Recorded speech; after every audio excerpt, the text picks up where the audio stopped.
Hey everyone, and welcome back to this week's episode of the Intentional Life Podcast. I am AJ Selby, and this is my wife, Amy Selby. And this is where we talk about the questions that you send in. We talk about life, relationships, marriage, dating, work, purpose, vision, calling, whatever it is that you want to talk about. Amy and I are both actually certified life coaches. And we love working with people one-on-one. And when we don't do that, we like talking with you guys. So we enjoy talking one-on-one. We really enjoy working with couples, especially those that are newly married or engaged. We love doing premarital counseling and things like that. And so, we have found that so often the things that feel overwhelming in life, that when you apply just an extra layer of intentionality to that area, whether it's your marriage, your finances, your work, whatever it is that you're personally going through, that layer of intentionality helps alleviate that stress, that pressure, that feeling of being overwhelmed, and just helps you feel more successful and get more traction. You good? Mm-hmm. Wonderful. Well, what's our question today, baby? Okay. Today's question, we grouped two questions together. The first one wasn't even a question. Somebody just gave us a topic. They literally just put forgiveness with 2 exclamation points behind it. Nice. And then somebody actually said, what does forgiveness look like, especially when they won't say they're sorry? Ooh. So this is a heavier topic. Yeah. But it's a good one. It is a good one. Yeah. So I know that this is one that you've been thinking about, not because I did something that needed forgiveness, but I know this topic came up when this person sent the question, and we've talked about it a little bit. But what first comes to mind for you? What are you thinking about? I mean, I think there's so much that can be said about forgiveness. And it is a heavier topic, obviously, because of something was done that is needing like forgiveness. So automatically it's a heavier topic. So, but yeah, there's a lot that can be said about it. There's a lot that from a Christian standpoint, there's so much that the Bible has to say about it. That Jesus himself said about forgiveness. And that's the approach that I'm definitely going to be taking, because as a Christian, as a believer and follower of Jesus, that's the only way I can look at forgiveness. And walking that out is how Jesus said to walk that out. Yeah. So, yeah, I mean, when I read this question earlier, I mean, earlier this week, there's so much so many scriptures flood my mind, and I'm not the best when it comes to remembering references. I might remember the book that it's in, but I'm not super great at remembering references, so forgive me there. But just so many things that just flood my mind, and then also just experiences, obviously life experience, and things that I've had to learn to walk out. And I mean, obviously we're all still learning it. It's not like, oh, I figured it out. Like, no, I think each time I'm come up against something that's like, oh, okay, now I need to extend forgiveness or ask for forgiveness. There's a new level of like learning that goes with that. I think the first thing I would say is, I mean, the question, the specific question was, what does it look like, especially when somebody else won't say they're sorry? So clearly, I don't know if this person is walking through that situation where something has been done to them or said or whatever, and the person's just not showing any remorse or, repentant at all. I don't know if they're actually walking through that, or it's just like something that they are seeing someone else walk through or what. But as a follower of Jesus, and sometimes this might sound a little harsh to say, but it's just, from what I see in Scripture, this is what I see to be true. As a follower of Jesus, I don't have the option not to forgive.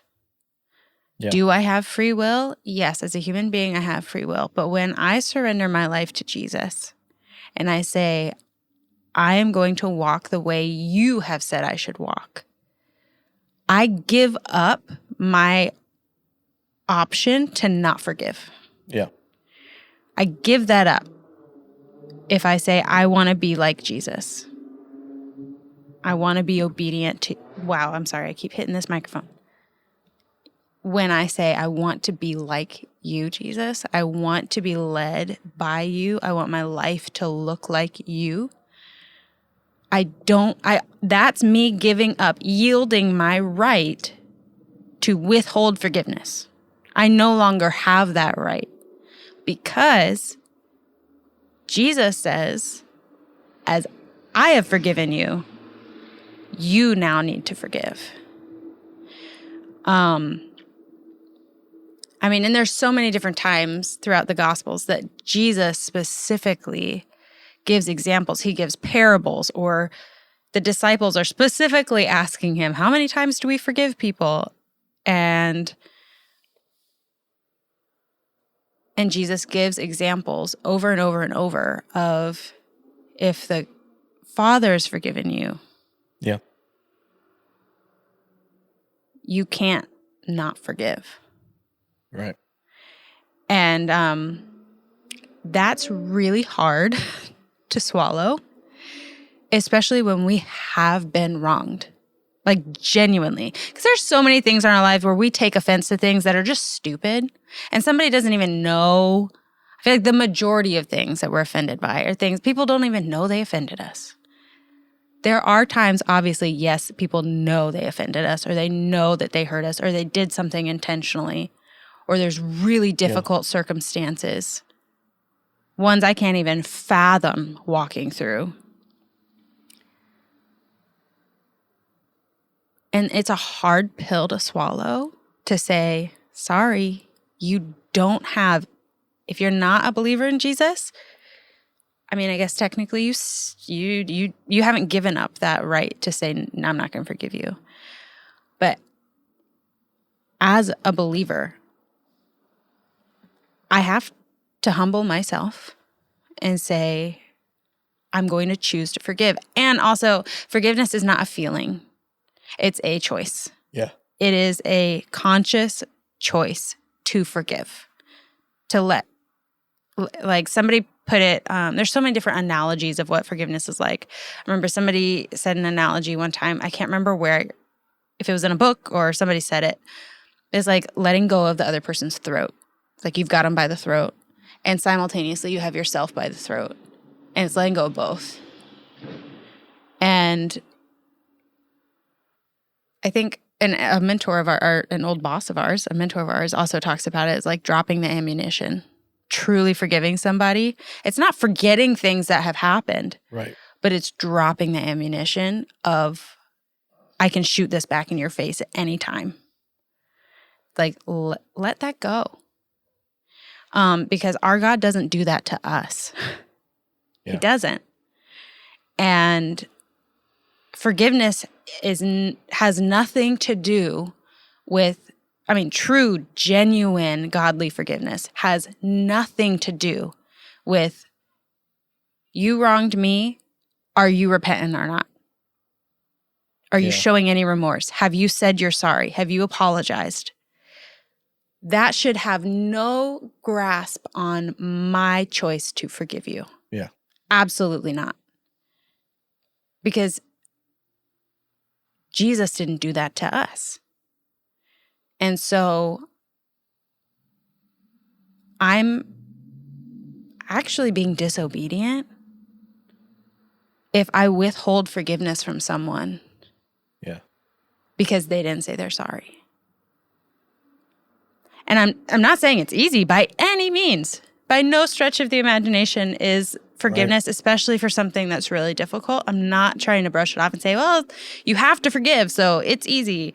Absolutely not. But we do also, if we are walking with Jesus, we've yielded our life to him, we have the Holy Spirit living inside of us who enables us with the power of God to walk out this Christian life.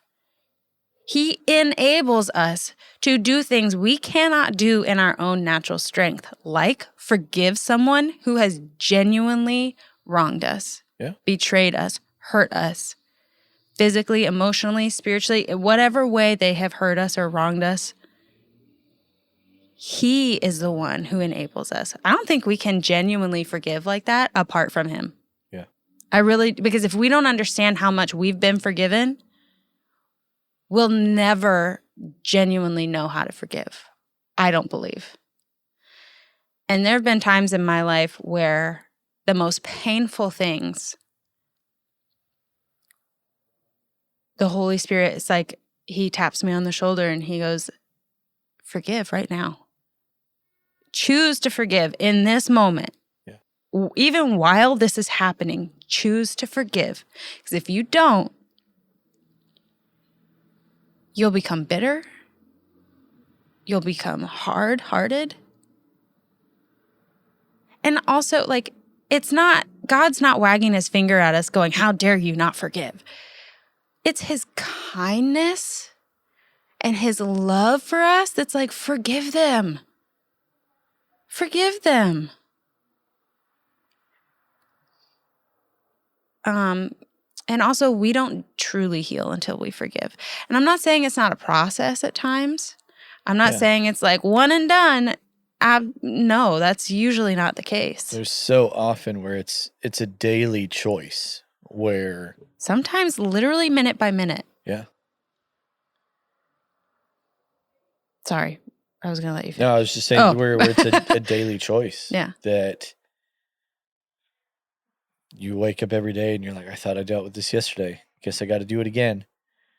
Mm-hmm. And yeah, another analogy I've heard about forgiveness and about, extending forgiveness is that choosing to not forgive is like waking up every day and drinking a bottle of poison and expecting the other person to die. Yeah, I've heard that one too. Where it's like you are continuing to damage and infect and cause issue in your own life by choosing to not forgive. Mm-hmm. And it blew my mind. There was someone I was talking to not long ago that they were talking about something where they felt that they had been wronged. And I'm sure there are aspects of their situation where they have been wronged and that things weren't handled well. Yeah. And they said, I still haven't forgiven so-and-so.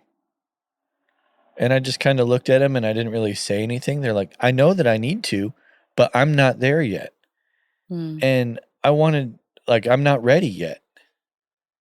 And it kind of baffled me because I wanted to look at this person and say, why are you it's a choice for you to make. And you want to hold on to that bitterness because you feel like it's owed to you because you feel like you were wronged. And yet you are causing issue within your own life because the words just came out of your mouth. I'm not ready yet. Yeah. And I don't understand that sometimes. Mm. Well, I mean, this is just my own personal opinion. I don't know if this is actually true or not. In my own life, I don't know if I leave it up to myself to wait till I'm ready to forgive, I'm probably never going to be ready. I'm probably just going to keep festering and it'll actually end up worse. I don't know that whenever I let stuff drag out, I'm not ever really, it makes it harder to forgive than if I just did it. Yeah. The first time. I had a leader at one point. He was kind of like a second dad, another dad to me, but I remember him saying one time, there's just a group of us talking, and somehow forgiveness came up. He was one of the first people that I remember ever hearing say, forgiveness is sometimes it's a minute by minute thing. And he was like, look, sometimes it's literally every 30 seconds you have to say, I choose to forgive now. Forgiveness is a choice. And I'm choosing right now to forgive. And he was like, and so often, either our own thoughts and or the enemy will come creep in and say, you didn't really forgive that person. You didn't really let that go. You're not really over it. And he was like, well, whenever that comes up, it's like, okay. Well, whether I did or didn't back there, I choose to now. Right. Instead of letting those thoughts spiral us into, oh, did I really not forgive that person? Am I still really upset and angry about that? Okay, well, whether I forgave you yesterday or not, I'm choosing to forgive you today. I'm choosing to forgive this person today, right now, and in 30 seconds from now, and in 30 seconds from then, and in 5 years from now, I'm going to choose to continue to forgive, which I think is part of what Jesus was talking about when, was it Peter asked him, hey, how many times do I have to forgive, my brother or this person if they're, they keep sinning against me? And Jesus is like, not 7 times, 70 times. And he's not saying count to 70, and then once you forgive them 70 times, you don't have to anymore. No, his point is keep forgiving. Keep it going. Yeah. Keep it going. There is no end to how many times you have to forgive somebody, and then you're validated to not have to forgive anymore. Jesus doesn't put a cap on how many times he forgives us. And he requires us to not put a cap on it either. And it does get easier over time. Like, I'm talking about for a specific situation, like in general, whatever that situation, that circumstance was. Yeah, you're probably going to have to forgive literally every time you think about it. Every time you feel a tinge of pain, I choose to forgive. I'm choosing to forgive. Jesus, I let this go. I give it to you. And eventually, for that circumstance, it'll be every day. It'll go from every minute to once a day to every couple of days you think about it and you're like, I choose to forgive, to once a year to eventually you don't think about it anymore. It's not affecting you. It's not, you'll think about it, but you don't have that tinge of pain. You don't have that tinge of like, oh, that still hurts. Like eventually you get to the point where you're like, I really have forgiven them. Like, I feel compassion for that person. I don't feel anger toward them. Yeah. I heard John Bevere talk about forgiveness one time, and he was giving an example from his actual life with somebody who'd been a friend or something. And I think he was talking about the Lord had put on his heart. It was either like the bless those that curse you or pray for your enemies. One of those, I can't remember. Or like the Lord just told him, like, pray, bless the guy who offended you or hurt you or whatever. So he's like, fine. So he was like, so I was doing it. I forget how long that he said he did that. And he's like, Lord, I've been blessing this guy. I've been praying for him like every day for, it was like months or something. I don't remember. And he's like, and I still don't feel like I've forgiven him. And the Lord's like, yeah, you haven't forgiven this guy. You're still angry at him. You're still bitter, and you're not praying for him out of my heart. You're praying what you want to pray. You're not praying what I want you to pray for him. You're not genuinely blessing him. You're asking me to do for him what you think should justify, like, the justice you think he needs. Yeah. And it, like, broke him in the best way and, like, made him realize, oh, God, I'm sorry. I haven't been actually walking in forgiveness toward this guy. And I forget like the whole process of how it all worked out and everything. But through that, the Lord taught John how to genuinely pray for someone who had hurt him, who had really hurt him. And where he said it took a while, it took time, but eventually he was able to genuinely pray, Lord, bless him and his family, like that they would flourish, like bless their finances, like genuine desire for this man and his family to flourish and to be blessed. And the Lord had to rebuke him that he wasn't actually doing it out of forgiveness. He was, quote unquote, blessing this guy out of bitterness and out of obligation. Oh, I have to. But I love that example because it is a learning process with the Lord. And sometimes it does take time. It can be a process, but it's not a process of, well, I'm not going to forgive until I'm ready.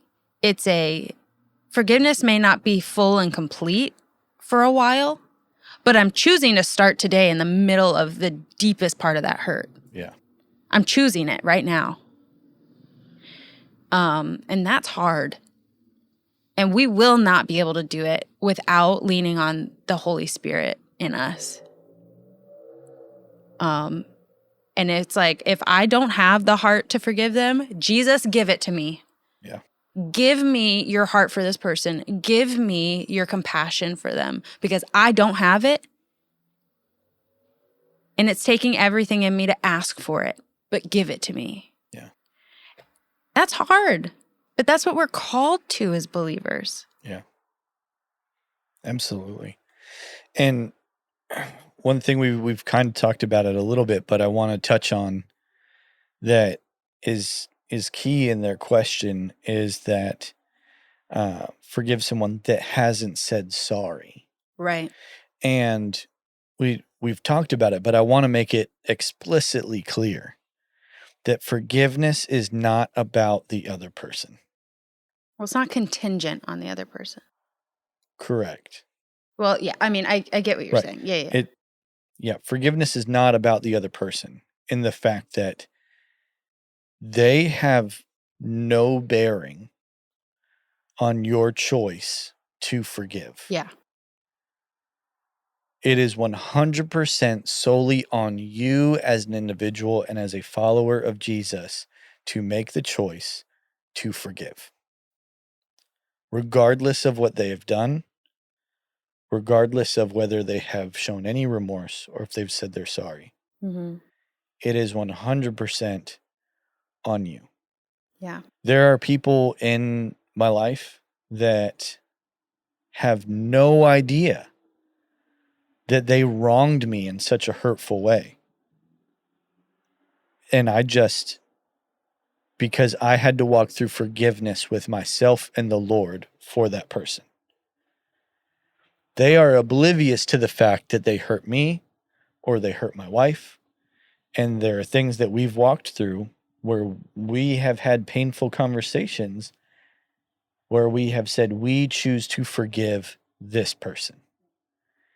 They may never know the depths of the pain that they have caused us, but we choose to forgive this person because that is what we are called to do.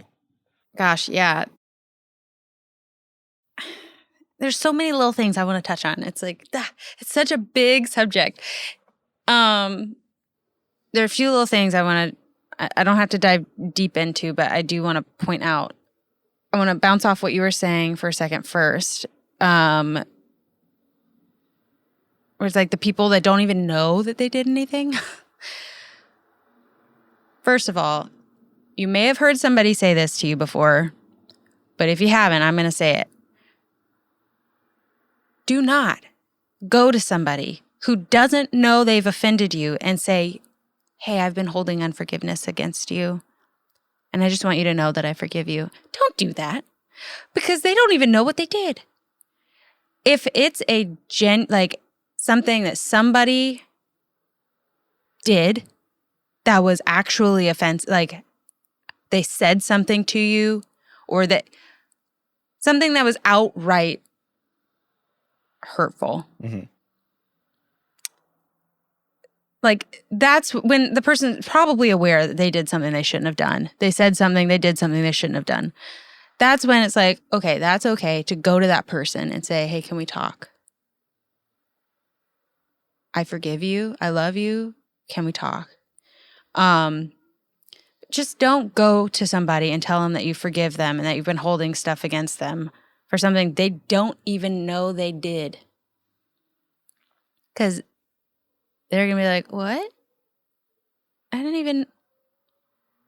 Something that was just a misunderstanding in communication, or somebody told you that this person did this or said this and they got the story wrong, and like, just stay out of that. Just between you and Jesus, work on that and leave that person be, you know? But yes, when it is like something that was a genuine, like, happened, they know even if they're unwilling to apologize, like, that's when maybe you can go to them and talk through that. And real quick before you continue, I was thinking about this as you were saying it. That includes, got to figure out how to say this without sounding like a jerk, but I don't know if there's a way. That includes those of you that choose to take on secondhand offense. No, yeah. When someone has wronged a loved one Mm-hmm. or your friend and someone did something wrong, when your response is anger and frustration and bitterness and is feeding into the cycle of anger, frustration, and bitterness with that individual, that's perpetuating the issue rather than encouraging. You mean like where you're gossiping about it and like feeding into it? Is that what you're talking about? Yeah. Okay, gotcha. Because I'm like, yeah, we naturally feel stuff when somebody's been wronged in our life. Right. But yeah, I see what you're feeding into the hurt. Rather than the bitterness. Rather than being a part of leading towards forgiveness for the individual that was actually wronged. And then for you as the person that you weren't wronged, you're just mad that this happened to somebody. But yet you just continue to hold on to that anger rather than, like, if you find yourself in that position, that's when you need to forgive too. Yeah. Don't go around trash talking that person. Don't do it. Yeah. Anyways. Yeah. So that was one thing I wanted to bounce off of what you were saying. And then another thing, I just want to make sure that it has been said. Forgiveness is not equal to being a doormat. Okay? Not the same thing.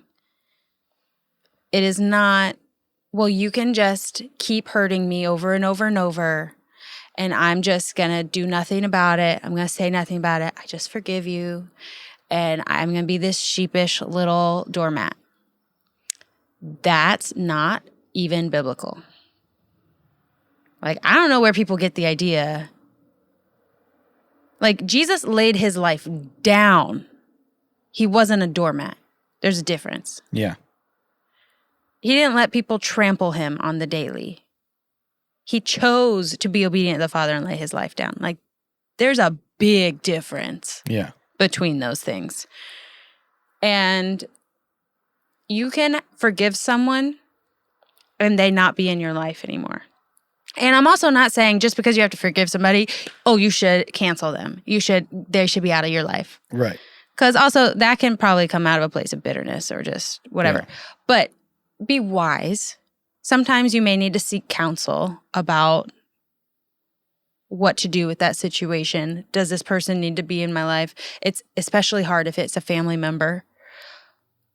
But you may need to seek counsel on how do I navigate this practically in the everyday function of things. Yeah. But yeah, forgiveness does not mean they get a license to continue to walk all over you or be cruel to you or whatever that looks like. It means you don't hold that against them. You forgive them, continue to forgive them, pray for God's best, pray for God to encounter their heart, to soften their heart. They may not even see what they're doing. And that can be hard to be like, how do they not see that they're cruel? Well, because it's called deception, people. Like sometimes our eyes are literally blinded to how we are acting and speaking. And we don't know we're in the wrong. Genuinely, sometimes we are fully in the wrong and we don't know it. So you can pray that that person's eyes would be open, that their ears would be open to what's actually coming out of their mouth, or that they would actually see the cycle that they keep walking in, or whatever it is. But then you can seek counsel or ask the Lord, what are the boundaries I should put in place that are going to be healthy? Yeah. And whether that's the person's completely cut out or there's just some boundary lines, and figuring out what that looks like. And sometimes that may not even be the case. It's like, okay, we can work through this. We're completely restored. Our relationship is stronger than ever. And we're still able to walk in relationship with each other. And we're good. We're whole again. And sometimes that's just not the case because the other person's not willing. So Right. Forgiveness is not contingent on the other person. Restoration is. Yes. So there's also that piece. But anyway, I just wanted to point out, doesn't mean you have to be a doormat. Yeah. I think some people, there's, the phrase forgive and forget, or some people will be kind of snarky. You'll be like, y'all forgive them, but I ain't going to forget. And it's like to a degree, when that statement is made, it really comes down to like, what's the heart posture? What's the attitude in which you're saying that? Because I've had to walk through that where it's like, I've forgiven this person, but I'm not going to forget what happened because of what happened, I am going to now alter the behavior of how this relationship is ran, which is those boundaries that you're talking about, which is, I'm going to alter either the communication, I'm going to alter the frequency of how we talk, how we visit, how we see each other. And because of, and I think some people will say, well, that's not true forgiveness. And I don't know that that's not the case because I have forgiven that person, but just because I forgive that person, like you're talking about not being a doormat, that does not mean that I have to continually put myself in a position of being hurt. Right.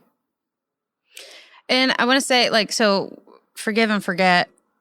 I think if the kind of forgetting that I think that's referring to is what I mentioned earlier that someone taught us about dropping the ammunition. Yes. It's like, I'm not going to literally forget it. But I'm choosing to forget in the sense of I'm dropping the ammunition against them about this. I'm forgetting it in that way. Yeah. I'm letting go of, just that ammunition and that aspect of it.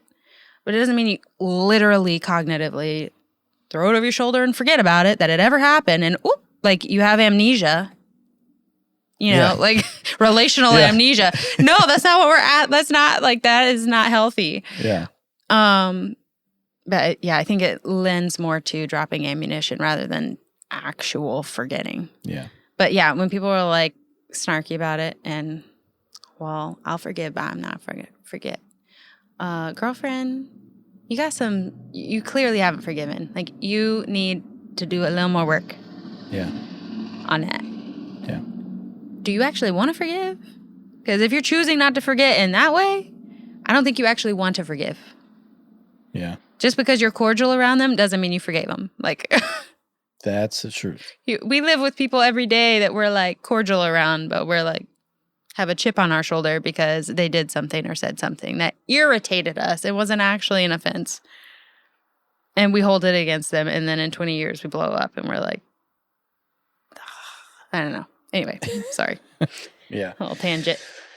No, I get what you're saying. And I think, this is a topic that we could talk about for a very long time, probably. But there's so much.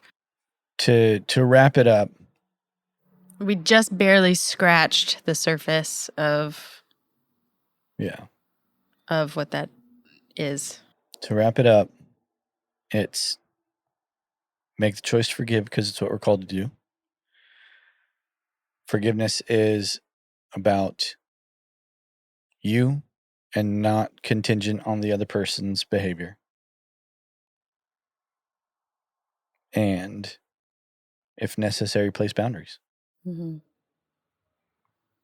Can I also say something else really quick? Sure. When we say like I'll forgiveness hold is my breath about on you. really quick. Oh, stop it. When we say forgiveness is about you and not the other person, well, you already mentioned like it's in the sense that it's our choice. Correct. It's not based on what they do or don't do, but it's not a selfish thing. Right. True, genuine forgiveness is not selfish. And I just want to say that because I hear people say things like what you were just mentioning. Like, it's about us. It's about, like, drinking the poison and expecting them to die and, like, all that, which is all that's very true. But some people, when I hear them say it, I'm like, there is definitely a selfish motive in that.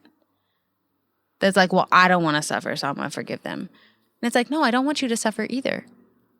But it's also, like, let go for their sake just as much as for your sake. Right. I just want to put that out there too. Because if you're only doing it for your own self, that's not genuine forgiveness either. Okay, I'm done. Okay. All right, go ahead and wrap it up with a question, babe. Okay, this is another questions for humans card.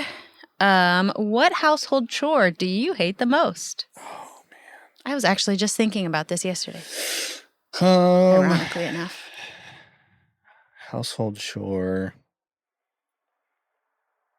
that you hate I hate the most. Hate is a strong word, but I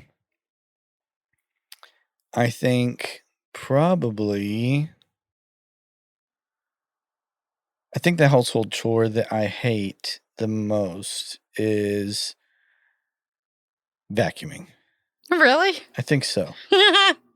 It's just so tedious. Okay. I don't know. Well, I got you. And like sometimes it's like I'm vacuuming and I can't even tell if the floor is actually dirty where I'm vacuuming. So it's like I feel like it's useless. Like I know that it's not. You can't see a tangible difference. Right. Sometimes. Where it's like if I'm doing the dishes, I have dirty dishes and I have clean dishes. Or if I'm cleaning the toilet, and the canister I have a dirty of dust toilet. doesn't help you? No. When you're see, that's very satisfying to me. Yeah, that I doesn't like make a change seeing for all me. the lines in the carpet. I'm a nerd. To me, I'm vacuuming carpet and I'm like, there's carpet, vroom, vroom, there's carpet again. There's no change. And so I don't, it doesn't do it for me.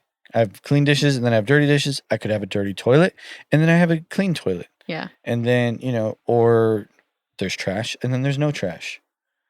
Like, there's a difference. I gotcha. I know what mine is. Go for it. Cleaning the tub/shower. I hate it. It's bigger than me. I don't have arm span big enough to get to the other side. So I'm like cutting off circulation right in here to like get over there. I'm too small for this, okay? And you got trying to scrub and you're all the way over here. So you stick a sponge on the Swiffer and you just go at it. But then I don't feel like it gets cleaned deeply enough. Like, I like things to be clean. Like, if I'm going to clean it, it's got to be clean. Like, I don't need, like, run a Clorox wipe over it. No, the tub needs more care than that. It gets grime on it, right? And I hate it. I'm too small for that. I'm not even, like, a teeny tiny person. I'm, like, 5'6". I'm not super short. But, like, your arms compared to my arms, I can't get over there. And then trying to get all the way up on the shower. It's a lot. And it's a lot of real estate. And I hate it. I've always hated that. I will clean the toilet any day over cleaning the tub. Any day. I don't know. It's always bothered me. That's funny. Yeah. The more you know. All right. Well, thank you all so much for joining us on this week's episode of the Intentional Life Podcast. Be sure to send in your questions at the Google form. Follow us on social media in all of the links below, all the places. And thank you so much. I'm AJ Selby. I'm Amy Selby. And this is the Intentional Life Podcast.